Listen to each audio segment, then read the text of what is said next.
বন্ধুরা, আমি এখন যে জায়গাটিতে দাঁড়িয়ে আছি এটা হলো সেই নকাটির ভাইরাল বটতলা। বা অলরেডি আমি সেই ভাইরাল বটতলায় এসে গেছি। আর এখানে অলরেডি ছোট ছোট দোকান আছে। আর এই পাশে দেখেন ছোট্ট একটা মসজিদ আছে। আজকে এই জায়গাটা দাঁড়িয়ে আমার একটা কথা খুব ভালো মনে পড়ছে। আমি ছোটবেলায় যখন আমার বাবার সাথে আমাদের নানার বাড়ি যাইতাম, তখন ওই যে দূরের কালো গ্রামটা থেকে আমরা হাঁটতে হাঁটতে ঠিক এই আলটা দিয়ে এসে এই পাশ থেকে সোজা ওই পাশে দেখেন একটা ডিপ আছে, ওই ডিপের ওখানে গিয়ে উঠতাম। আর ওখান থেকে আরো একটা গ্রাম পরে কিন্তু সেই মামার বাড়ি। তো আসলে সেই দিনের কথাগুলো এখানে আসলে কিন্তু খুব বেশি বেশি মনে পড়ে।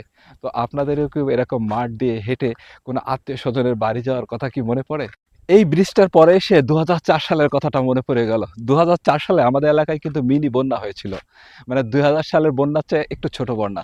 আর সেই বন্যায় এখানে দাঁড়িয়ে কিন্তু আমি জাল ফেলেছিলাম। আর সেই জাল দিয়ে হলো ২ থেকে ৩ কেজি ওজনের মাছ কিন্তু ধরেছিলাম। আর সেই মাছটা নিয়ে এই যে সন্ধ্যাবেলা ঠিক এই রাস্তা দিয়ে কাদা দিয়ে হাঁটতে হাঁটতে ওই পাশ দিয়ে ঘুরে কিন্তু বাসায় গেছিলাম, তখন সন্ধ্যা হয়েছিল।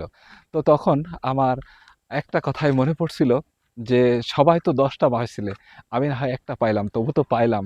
আসলে মাছ ধরার যে কি আনন্দ, তো সেটা আসলে কাউকে বলে কখনো প্রকাশ করা যাবে না। আসলে যারা ধরে শুধু তারাই জানে মাছ ধরতে কত আনন্দ। তো বন্ধুরা, অবশেষে কিন্তু চলে আসলাম সেই ব্রিজের কাছে, যে এই ব্রিজ থেকে এত পরিমাণে পানি ঢোকে এই বিলে, যার কারণে অধিকাংশ ফসল কিন্তু নষ্ট হয়ে যায়। দেখেন আমাদের বাড়ির সামনে একটা বিশাল একটা মাঠ। আর এই মাঠের অধিকাংশ ফসল কিন্তু মার যায়। দেখেন এত পরিমাণ পানি আসে, যার কারণে এখানে মাছ ধরার এই খাটগুলো কিন্তু, এই জাখনগুলো কিন্তু বসানো আছে। শুধু এটা না, ওপাশেও দেখেন আরো ২-৩টা আছে। আগে এই মাঠ দিয়ে পানি বেরোনোর জন্য কিন্তু ছোট্ট এই কালভার্টটা ছিল। আর এখন তার জায়গায় কিন্তু এরকম বিশাল বড় বড় ২টা কালভার্ট, একটা আর ও পাশে ওই যে দুটো লোক আসছে ওখানে আরেকটা। যে দেখেন এখান থেকে আহ, এই সাইড দিয়ে প্রচুর পরিমাণে পানি আসে, কিন্তু এটা ন্যারো হয়ে যাওয়ায় দেখেন অনেকে এর ভিতরে পুকুর টুকুর কেটে দিচ্ছে, যার কারণে পানি কিন্তু কম আসে। আর এই বিলের সব পানিগুলো কিন্তু এই পথ দিয়ে বের হয়ে যায়, এ পাশ দিয়ে একটা মাঠ পার হয়ে কিন্তু ও পাশে সোনাই নদীতে গিয়ে পড়ে। তো আসলে এই জায়গাটা খুব সরু হয়ে যায়, মাঠের পানি কিন্তু টানে না, দীর্ঘদিন ধরে এখানে পানি দাঁড়িয়ে আমরা আরও যে সমস্যাগুলো আছে সেগুলো আজকে দেখার চেষ্টা করব, কেন আসলে আমাদের মাঠটা পানি জমে থাকে আর মাঠের অধিকাংশ ফসল। প্রাইমারি স্কুল আছে, আর আমি ঠিক যাব এখান থেকে, দেখেন সামনে একটা ছোট্ট বট গাছ আর এর পাশে ছোট্ট একটা ঈদগাহ। আর এই রাস্তাটাই কিন্তু চলে গেছে সেই নৌকাটির ভাইরাল বটতলা। এই রাস্তাটা কিন্তু প্রচুর কাদা হইতো, তো যা হোক এখন পাকা হয়ে গেছে। তবে এখানে অনেকটা সাবধানে যাইতে হয়, কারণ প্রচুর আঁকা বাঁকা, দুই সাইডে বাগান, যে সামনে দিয়ে কেউ আসছে কিনা দেখা যায় না। এবং ব্যাক এ পাশ থেকে যে কেউ আসবে এটা কোনো রকম দেখার উপায় নাই। দেখছেন কি পরিমাণ বাঘ, এখান থেকে আবার উত্তর দিকে বাঘ। আর এর আগে যে দূরে বাড়িঘরগুলো দেখছেন, এগুলো কিন্তু একটাও ছিল না। ২০০০ সালে একটা কথা খুব ভালো মনে পড়তো, যে ওই যে এই পাশে দেখেন ছোট্ট একটা বাগান আছে, ওখান থেকে একটা কলা গাছ বুকিয়ে নিয়ে এই মাঠ পাড়ি দিয়ে কিন্তু আমরা সোজা চলে যেতাম এ পাশ থেকে, ওই যে এখান থেকে মাঠ পাড়ি দিয়ে। আর কি যে কষ্ট সেটা আসলে বলে বোঝানো যাবে না। দেখুন এই মাঠের ভিতরে কত সুন্দর একটা বাড়ি তৈরি করছে। একটু আগে আমি আপনাদেরকে যে কথাটা বলছিলাম যে ২০০০ সালে বন্যাতে এই রাস্তার উপরে কিন্তু বুক পানি, মাজা পানি, গলা পানি ছিল।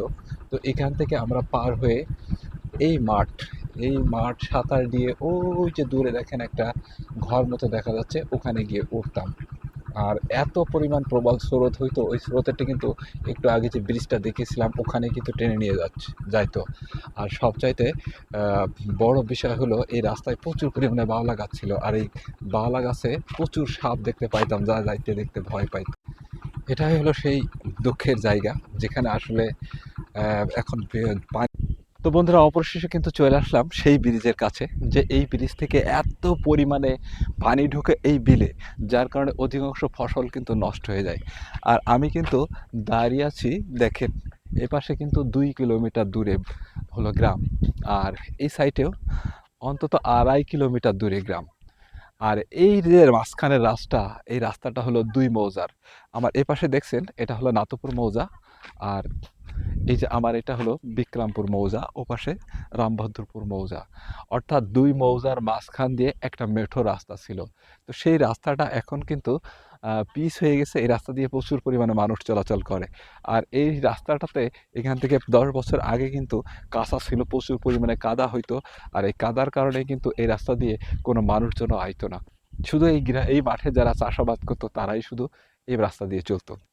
তো আমি এখন যে ব্রিজটাতে দাঁড়িয়ে আছি, এই ব্রিজটার নাম হলো দন্তর খাল। অর্থাৎ দন্ত নাম করে কোনো একজন লোক ছিল। কারণ এই এলাকা আগে সব ছিল হিন্দু অধ্যুষিত এলাকা। তো তার নামে এই খালটা হচ্ছে খনন করা ছিল। এখন খালের তেমন কোনো চিহ্ন নাই, ছোট্ট একটু অবস্থা আছে দেখেন।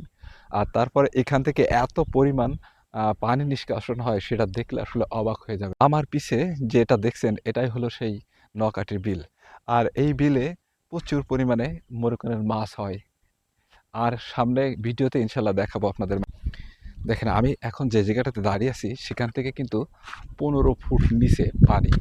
আর এই ১৫ ফুট নিচের পানি যখন আপনার পুরো বর্ষার হলো নদীর পানি ঢুকবে, তখন কিন্তু এটা আরও ১০ ফুট ভেবে যাবে। তাহলে বুঝতে পারছেন এই মাটি কি পরিমাণ পানি ভাববে। নকাটির ভাইরাল সেই জায়গা, ওই আমার পেছনে যে দূরে বড় বট গাছটা দেখছেন ওইটা হচ্ছে সেই ভাইরাল বটতলা। এখনও কিন্তু পানি আসে নাই। যখন পানি আসবে তখন কিন্তু এই রাস্তা দিয়ে আপনি বাইক তো দূরের কথা, হেঁটেও পার হইতে গেলে কিন্তু আপনাকে প্রচুর পরিমাণে সময় লাগবে। কারণ এখান থেকে ১-২ কিলোমিটার প্রতিদিন হাজার হাজার দর্শনার্থী আসে, এবং কি হাজার হাজার ছেলেরা এখানে এসে গোসল করে। কি অসাধারণ অপূর্ব দৃশ্য। আর এই দৃশ্যটা তখনই আপনি দেখতে পাবেন যখন মাঝে মাঝে অনলাইনে হলো চোখ রাখবেন, দেখবেন যখন পানি চলে আসবে তখন কিন্তু অনেক দূর দূরান্ত থেকে ছেলে মেয়ে চলে আসে। আর এই জায়গাটাকে মিনি কক্সবাজারও বলে। তো যাই হোক, আমরা ২০০২ সালে এখানে কিন্তু ৭ বিঘা জমিতে ইরি ধান করছিলাম। আর এই যে খালের ড্যাটটা আছে, তো আমার খুব একটা ভালো মনে আছে। তখন চৈত্র মাসের প্রায় শেষের দিকে, মানে আর ২-১ বার জমিতে পানি দিলে হয়তো ধানগুলো কাটা যাবে। তো সেই সময় আর কি জমিতে হালকা হালকা সার দেওয়ার প্রয়োজন হয় যখন শীষগুলো বের হয়। তো যাই হোক, আমি সেই রোদে একটু সার ছিটায়ে এই ড্যারের পরে বসছিলাম। বসে দেখি বিশাল বড় বড় ২টা গোবর সাপ আমার দিকে ঠিক এভাবে ফনা তুলে দাঁড়িয়ে আছে। আসলে সেই দৃশ্যটা এখানে আসলে কিন্তু আমার খুব বেশি মনে পড়ে।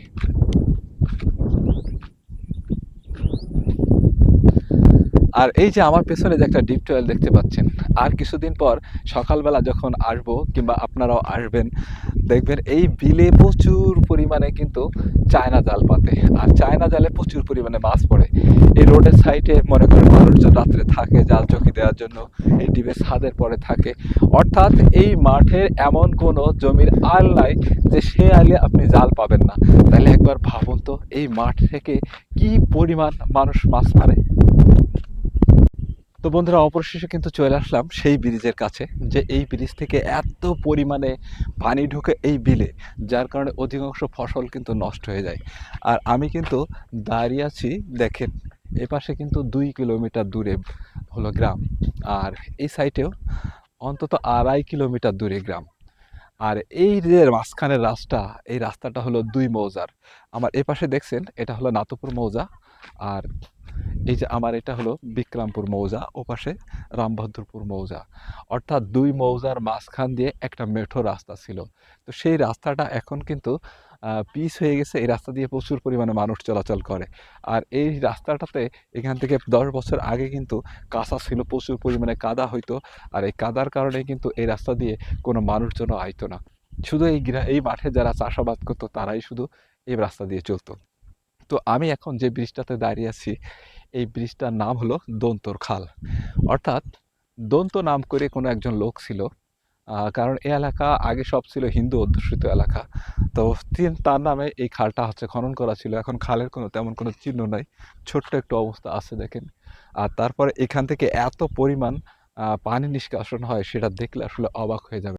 আর সামনে যে বিশাল মাঠটি দেখছেন, এখন রাস্তার ২ ধারে গাছ হয়ে গেছে বলে বোঝা যাচ্ছে না যে কত বড় বিশাল একটা মাঠ। দেখেন এই মাঠের ভিতরেও কিন্তু মানুষ ঘর বাড়ি তৈরি করছে। আর আমি যে ভাইরাল বটতলার কথা বলছিলাম, ওই যে দেখেন সেই বট, ২ সাইডে পাট ক্ষেত, আর মাঝখান থেকে সরু পিচের রাস্তা। আসলে এই জায়গাটা বাইক চালাইতে যেমন ভালো লাগছে, আর দুই পাশের সবুজ ফসল এবং রাস্তার দুই ধারে আগাছাগুলো কিন্তু দেখতে খুবই ভালো লাগছে। মনে হচ্ছে এরা আমাকে দেখে বলছে যে তুমি এখানে দাঁড়াও, একটু অপেক্ষা। এই যে জায়গাটা দেখছেন, এই জায়গাটা বলে কাটাখালী। আসলে কেন কাটাখালী নাম হয়েছে সেটা কিন্তু আমি জানি না। আর এখন সে আর কাটাখালী নাই, কাটাও নাই, এখন সব হয়েছে মাছের ঘের।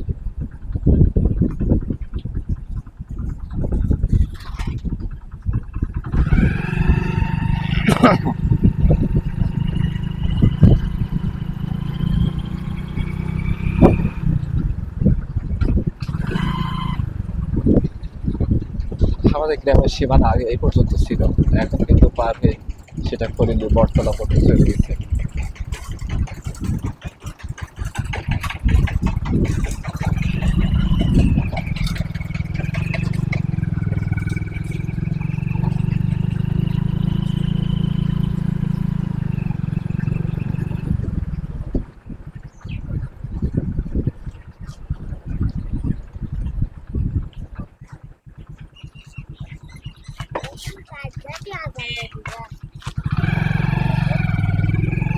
এপাশে দেখেন কতগুলা রাজহাঁস। আর এই জায়গাটার ওই যে দুটা পাওয়ার টিলার আছে, ওখানে কিন্তু রাতের পর রাত আমি কাটিয়েছি। মানুষ এখনো কিন্তু এই বিলের ভিতরে একটা ধানের গোছও দেয় নাই, আর এবছর দিবেও না। তার মানে এবছরও পানি আসার চান্স আছে বলে প্রত্যেকটা কৃষক মনে করছে।